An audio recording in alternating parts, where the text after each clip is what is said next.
မင်္ဂလာပါရှင်ဒီကနေ့ရဲ့နောက်ဆုံးရထိပ်တန်းသတင်းများကိုတင်ဆက်ပေးပါမယ်အယက်သားပြည်သူတွေကိုတပ်ဖြတ်နေမှု ICC မှာကျိုးမိတ်ပေးတင်ကြောင်းနိုင်ငံတကာရှင်းနေဖွဲ့ချုပ်တောင်းဆိုတဲ့ကြောင်းတင်ဆက်ပေးပါမယ်ရခိုင်ပြည်နယ်ကျောက်တော်မြို့နယ်တရက်တပင်ကျေးရွာရှိပုဂ္ဂလိကစတင်ကျောင်းနှစ်ကျောင်းဖြစ်တဲ့ပညာပန်းကင်းနဲ့အမည်သစ်ကျောင်းတွေကိုအကြမ်းဖက်စစ်တပ်ကတပြိုင်နက်တည်းပေါင်900နဲ့ပုံ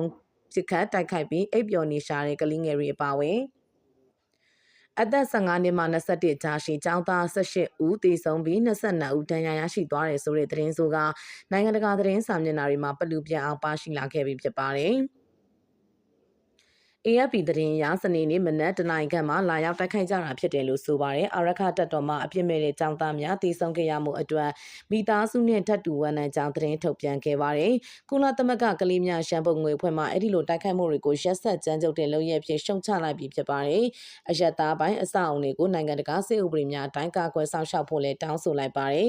အခုအခါတည်ဆုံတဲ့ចောင်းသားကလေးငယ်အရှိအတွက်က22ဦးထိရှိလာပြီဖြစ်တယ်လို့သိရပါတယ်ပုံနယ်ကျော်လူငယ်အသင်းမှာအခင်းဖြစ်ရာနေရာကိုတွားရောက်ပြီးရိုက်ကူးခဲ့တဲ့သတင်းမှတ်တမ်းဗီဒီယိုကိုထုတ်ပြန်ခဲ့ရာအိမ်စာများလုပ်ပြီးမောမောနဲ့အိပ်ပျော်နေရှာတဲ့ចောင်းသားတွေရဲ့အဝတ်အစားများလွယ်အိမ်များစာအုပ်များပြန်ကျင်းနေတာကိုတွေ့ရပါတယ်ဒီသတင်းကနယူးယောက်မှာကုလသမဂ္ဂထွေထွေညီလာခံကျင်းပဖို့နီးကပ်လာနေချိန်မှာဖြစ်ပွားခဲ့တာလည်းဖြစ်ပါတယ်စေအုပ်စုကကုလညီလာခံကို၎င်းတို့နိုင်ငံခြားရေးဝန်ကြီးအဖြစ်ခန့်အပ်ထားတဲ့တန်းဆွေဆိုသူကိုစေလွတ်ဖို့နဲ့ဦးကျော်မိုးထွန်းနေရာမှာ၎င်းတို့ရဲ့ကုလသမဂ္ဂဆိုင်ရာမြန်မာတမန်ကြီးဆိုသူနဲ့အစားထိုးဖို့လုံးပန်းနေချိန်လည်းဖြစ်ပါတယ်ဒေါ်နယ်ထရန့်သမ္မတပြန်ဖြစ်လာပြီး၎င်းတို့အပေါ်သဘောထားမတိမတာပြောင်းလဲလာနေပြီလို့ရှုဆလို့လဲကုလညီလာခံတက်ရောက်ခွင့်ရဖို့မျှော်လင့်ချက်တွေမြင့်တက်လာနေခြင်းလည်းဖြစ်ပါတယ်ဒီလိုတစ်ချိန်လည်းမဟုတ်အချိန်ချင်းခါကနိုင်ငံတော်ဝန်ကလင်းငယ်တွေကိုတော့မှချမ်းသာမပေးပဲစည်ရေးပြတ်မှတ်ဖြစ်တိုက်ခိုက်နေကြတဲ့သူတွေကိုကုလသမဂ္ဂစင်မြင့်ကိုဘယ်သူကတင်လို့ကြမလဲဒီလိုခွင့်ပြုမယ်ဆိုတာက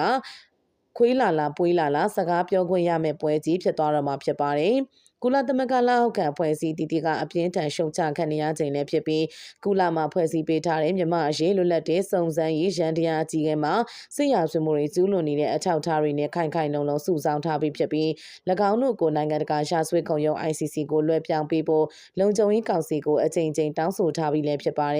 ်မြန်မာနိုင်ငံရဲ့လူအခွင့်အရေးအခြေအနေကအဆိုးဆုံးအခြေအနေတစ်ကိုရောက်ရှိနေပြီလို့ကုလသမဂ္ဂလူအခွင့်အရေးဆိုင်ရာမဟာမင်းကြီးပေါ်ခါထက်ကယခုသတင်းပတ်အစောပိုင်းမှာကုလသမဂ္ဂလူခွင့်ရေးကောင်စီကိုပြောကြားခဲ့ပါတယ်။တနိုင်ငံလုံးရှိအရက်သားတွေကအလွန်ရက်ဆက်ကြမ်းကြုတ်တဲ့စိုးကျိုးတွေကိုခံစားနေရတယ်လို့လည်း၎င်းကဆိုပါတယ်။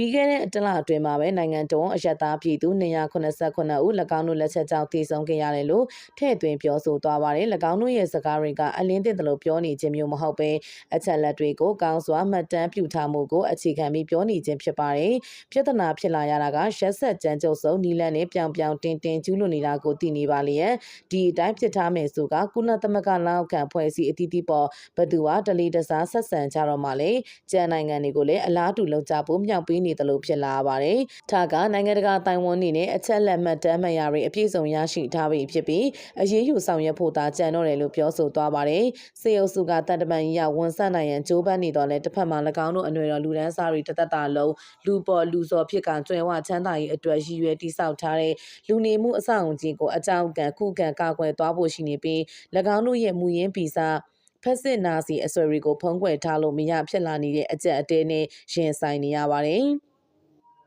မြေတို့ဝင်ဖြစ်စေ၎င်းတို့ဘက်ကဒီလိုချီခွဲစရာအဖြစ်ဆိုရီဆက်လက်ကျူးလွန်နေသူကဘာကြီးရဲ့ထားရှိရမယ်ကိုကျင့်တရားဆိုင်ရာအတိအလိမ္မာတရားတွေကိုဆက်လက်စိန်ခေါ်နေမှာသာဖြစ်ပါတယ်။ No fly zone သတ်မှတ်ဖို့ကလည်းကုန်ကြစိမ်ဘသူကကြခံမှလဲဆိုတဲ့ပြဿနာကရှိတယ်။ကုလသမဂ္ဂလုံခြုံရေးကောင်စီရဲ့ဆုံးဖြတ်ချက်1983ကိုအခြေခံပြီးနေတိုးကဦးဆောင်ခဲ့ပြီးလစ်ပြားပြည်သူတွေကိုကာကွယ်ပေးဖို့ No fly zone သတ်မှတ်ပေးပြီး2011ခုနှစ်မတ်လ19ရက်နေ့မှာစတင်ပြီး9လကြာဆင်နွှဲခဲ့ကြပါတယ်။စီစတင်ချိန်မှာလေကြောင်းရန်ကာကွယ်စနစ်တွေကိုတိုက်ခိုက်ဖျက်ဆီးဖို့အတွက်ကနဦးကုန်ကျစရိတ်မှာဒေါ်လာတန်400မှာ1ဘီလီယံကျရှိပါတယ်စစ်စင်ရေးပြုလုပ်နေစဉ်အတွင်းကုန်ကျစရိတ်မှာတပတ်လင်ဒေါ်လာတန်15မှာတန်100ကျရှိတယ်လို့ခန့်မှန်းထားပါတယ်မင်းအောင်လှိုင်ကကဒါဘီလောက်ကဘာကြီးကိုဒုက္ခမပေးတော့လဲအခုအခါအွန်လိုင်းငွေလင်ကိုင်းတွေကိုမျက်ကွယ်ပြုထားမှုကြောင့်အမေရိကန်ပါဝင်နိုင်ငံများစွာရှိလူတွေကဒေါ်လာဘီလီယံပေါင်းများစွာချီပြီးဖြစ်နေပြီးကုန်ကျရမယ့်စရိတ်ကထိုက်တန်တယ်လို့လည်းယူဆလာနိုင်စရာရှိပါတယ် ပါတယ်။နောက်ထပ်တစ်ပုဒ်အနေနဲ့အတူရောင်ရွှေကပွဲကိုထောက်ခံတဲ့နိုင်ငံတွေကိုပြည်ထောင်စုဝန်ကြီးချုပ်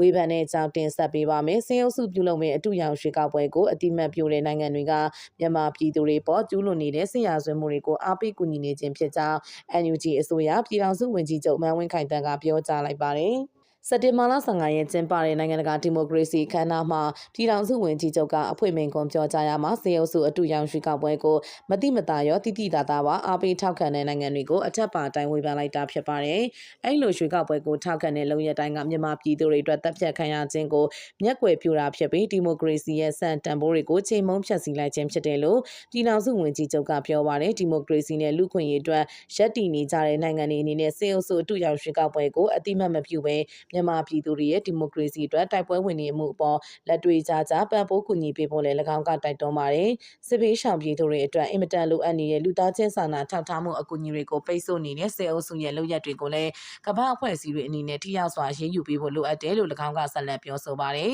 ။ပြည်သူများအနေနဲ့ဒီမိုကရေစီအရေးအတွက်ဆက်လက်ရပ်တည်ပေးကြဖို့စေအုပ်စုရဲ့လှည့်ပြားမှုတွေကိုတတိထားကြဖို့နဲ့ရွှေကောက်ပွဲကိုစတင်ကြဖို့လည်းတိုက်တွန်းပါတယ်။ဒီမိုကရေစီခီးလန်းကခက်ခဲကြမ်းတမ်းပြီးမြဲအဆုံးမှာတော့ဒီမိုကရေစီဟာအကြမ်းဖက်စစ်အာဏာရှင်ကိုအနိုင်နိုင်လိမ့်မယ်လို့ကျွန်တော်ပြေဝယုံကြည်ကြောင်း၎င်းကဆိုပါတယ်။တော်လိုင်းအင်အားစုတွေကတော်လိုင်းအတွက်ဖြစ်နိုင်သမျှနီလန်းပေါင်းစုံအသုံးပြုပြီးအကောင်ဆုံးစ조사တိုက်ပွဲဝင်သွားမယ်လို့လည်းပြည်ထောင်စုဝန်ကြီးချုပ်ကအလေးအနက်ပြောကြားပါတယ်။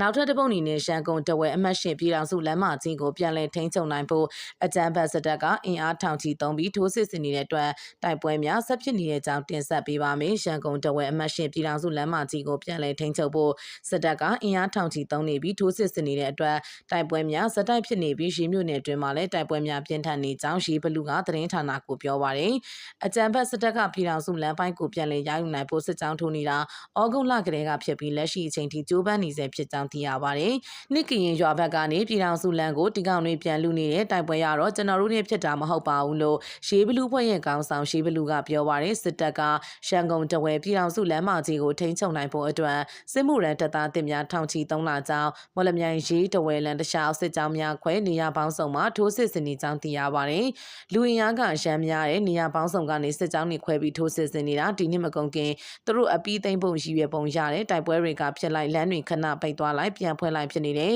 မလွန်အပ်ရင်တော့ပြည်သူတွေခရီးမသွားဖို့တတိပေးခြင်းတယ်လို့တဝဲမျိုးနဲ့ပြည်သူ့ကာကွယ်တပ်မှတော်လိုင်းသတင်းအရင်းမြစ်တွေကတတိပေးပါတယ်။ဒါအပြင်စစ်တပ်ကအမှတ်ရှင်ပြည်ထောင်စုလမ်းမကြီးကိုပြန်လည်စိုးမိုးထိုးစစ်ဆင်နေချိန်တဝဲမြို့နယ်ပကာရီကျေးရွာအတွင်းမှာလည်းတိုက်ပွဲများပြင်းထန်နေပြီးတော်လိုင်းတပ်တွေကစစ်တပ်ကိုတံပြန်ထိုးစစ်ဆင်နေကြောင်းသိရပါတယ်။မနေ့ကညနေ4နာရီချိန်ပကာရီရွာဘုံကြီးကျောင်းမှာတပ်ဆွဲထားတဲ့စစ်တပ်ကိုတော်လိုင်းတပ်တွေကဝင်ရောက်တိုက်ခိုက်ခဲ့ကြောင်းနှစ်ဖက်တိုက်ပွဲပြင်းထန်ခဲ့ပြီးစစ်တပ်အတွင်းမှာတေဆုံးထိခိုက်မှုတွေရှိကြောင်းတိုက်ပွဲပြင်းထန်ပြီးစစ်တပ်ကအထိနာတဲ့အတွက်ဒီကနေ့မှာလေကြောင်းတိုက်ခိုက်မှုတွေနဲ့လက်နက်ကြီးပစ်ခတ်မှုတွေလှုပ်ဆောင်နေကြောင်းသိရပါတယ်။စစ်တပ်ကသူတို့အထိနာလို့ရှမ်းတမ်းပစ်တာပြည်သူတအုပ်တီဆောင်တဲ့စစ်ကြောင်းတွေထပ်ပြီးတက်လာတာရှိတယ်။သူတို့ကပြည်ထောင်စုလမ်းမကြီးကိုထိုးစစ်ဆင်သလိုထိုင်းမြန်မာနယ်စပ်စခန်းတွေပြန်ရဖို့လဲသူတို့ထိုးစစ်ဆင်နေတဲ့ပြည်သူတွေကိုတော့အတိသတိနဲ့နေကြဖို့တိုက်တွန်းခြင်းတယ်လို့တဝဲအခြေဆိုင်တော်လိုင်းသတင်းအရင်းမြစ်တွေကအသိပေးပါတယ်။တနင်္သာရီတိုင်းတွင်စစ်တပ်ရဲ့တပ်မြန်ထိုးစစ်ကို PDF တွေနဲ့ KNL တပ်များကအဓိကခုခံတိုက်ထုတ်နေပြီးလက်ရှိအချိန်ထိစစ်တပ်ကအထိနာနေကြောင်း